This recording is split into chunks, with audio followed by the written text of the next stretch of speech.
Hey guys, Andrethefarmer here, and I want to show you guys my loofahs because today is loofah harvest day. Can you guys see which loofah we are going to harvest today? I know it's hard,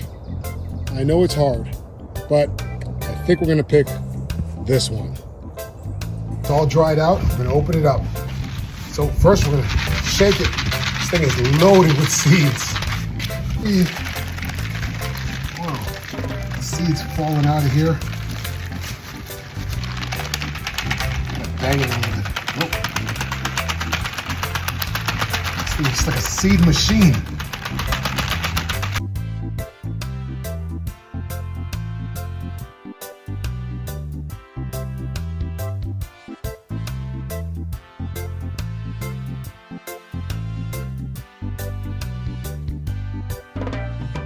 So this is our final product. We're gonna put this in a solution of 1 part bleach, 10 parts water, and we're gonna let it soak for about 30 minutes. That's gonna reduce the amount of fungus and mold that it grows. It's also gonna whiten it up a little bit. I'm kind of loofah seed rich right now, so we just harvested this loofah, and right now I'm gonna be doing a giveaway at permaculturelife.com. For any purchase over $20, you're gonna get some loofah seeds. I harvested, all my loofahs that I harvested this year were off of 3 seeds that I was sent by a friend. So I'll send 3 seeds to each one of you guys. All right, see you guys, bye.